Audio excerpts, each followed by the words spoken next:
儿臣恳请母后收回成命。为什么？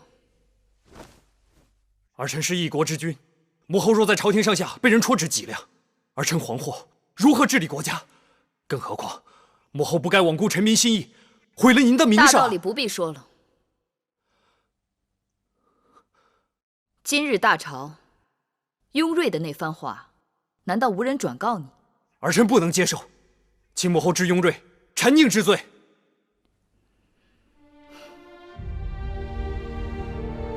继儿，当初母亲怀上你的时候，也是受尽了千辛万苦。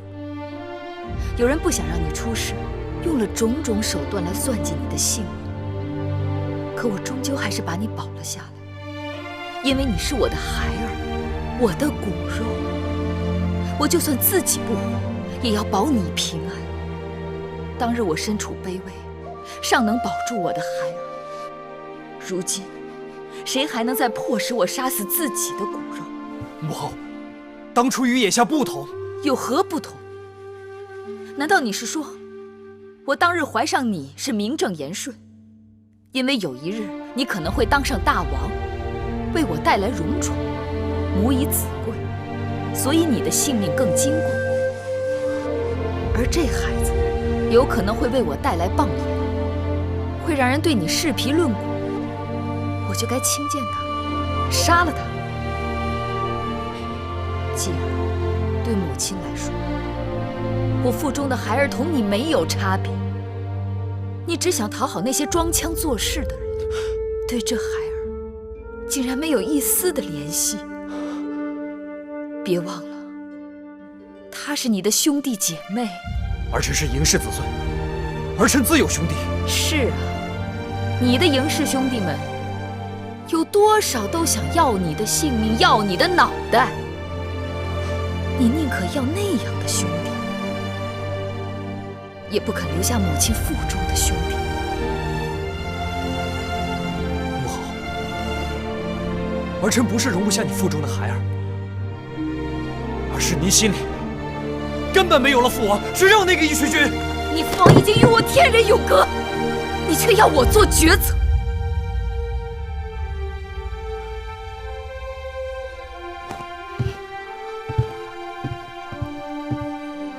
那好，我问你，你执意想认的兄弟们，如今大都被葬在城外的墓地里，而我腹中你的兄弟，却可以和你绕于膝下，做嬴驷的儿子。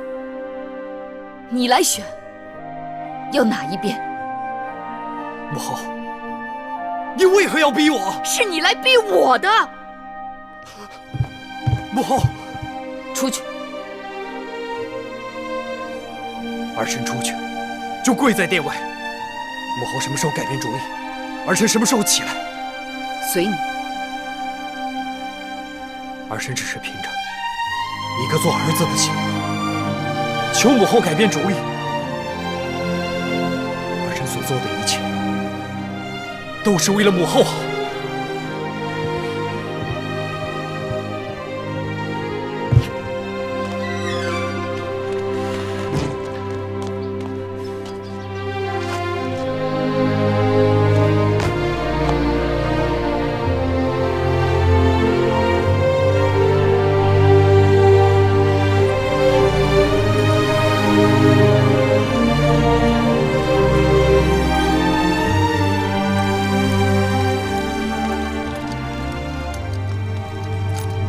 大王，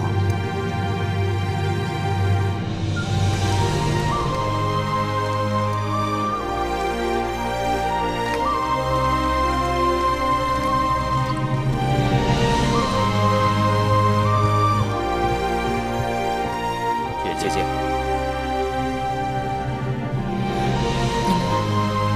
快赐座。姐姐，我们刚才看见大王跪在殿外。他想跪，由他去。这也难怪大王，他毕竟年少气盛，遇事不知道进退。难道姐姐就没有别的法子处置眼下的麻烦？荣兄这是何意？既然姐姐已有身孕，就该力保母子平安。更何况妇人堕胎那是性命交关的事情。我怎能不替姐姐打算？但就算要生下这个孩子，我们也可以暗中安顿，过后他人又敢说些什么？如今此事已被人四处张扬，让大王颜面无存，让我们不好收场。这倒也是，这些本是内宫事宜，究竟是谁把他传得沸沸扬扬的？我虽已在宣示殿执掌权力，但不甘心情愿臣服的人依然众多，只是无可奈何。宣扬此事，拿他大做文章胁迫于我，挑动继儿与我母子不和的依然大有人在。荣帝，你的谏言并非不可，但却不能用在这个时候，更不能用在我身上。臣弟不明白姐姐的意思。言论汹汹，无非是逼我让步。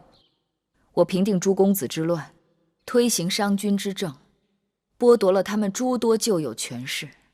如今他们只能示弱，我若退一尺，他们就要进一丈。我若堕胎，接下来我与义渠君之事亦成了罪过。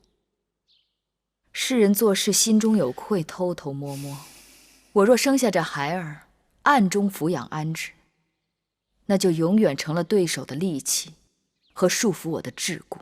此言有理，是臣弟思虑不周了。魑魅魍魉最喜人过，专喜窥人私隐，杀人于无形。那些不满之人，借此事到处煽风点火。处理子氏嬴氏大宗伯，司马错为人耿直，难免受人蛊惑，上了他们的当。所以遇上此类事情，我绝不退让。你要把私隐之事当成把柄，那我就干脆摊放在炎炎日下，看你又能如何？不错，这天底下的事，再多弯弯绕的心思，终不如以力制胜，以强克弱。姐姐既已决意，无论有何事，我们都会与姐姐同心协力。只是姐姐对大王不要如此的严厉。母子之间若是生分了，那岂不是得不偿失？我这一生，唯有与你们二人一母同胞，同气连枝，这种骨肉亲情，刀砍不断，火烧不灭。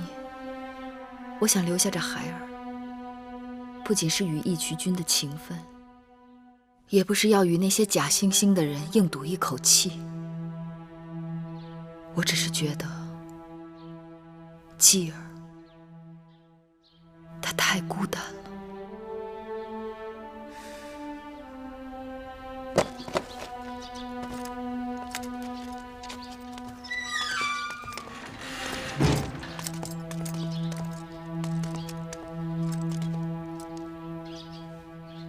荣兄先回吧。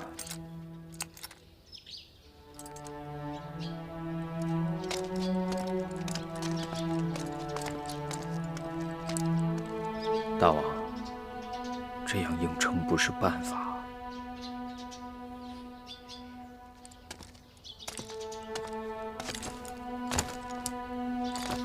舅舅，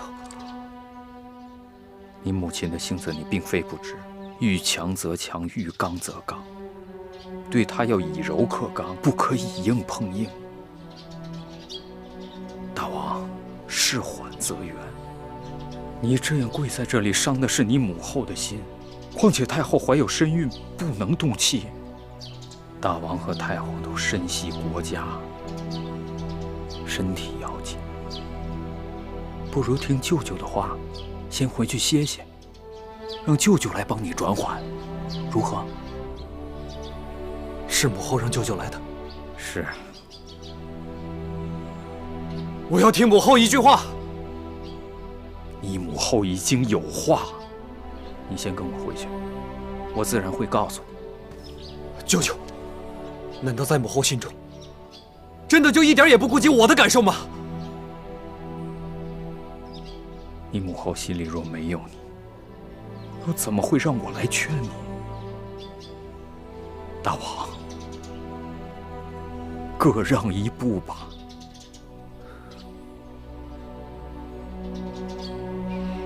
来，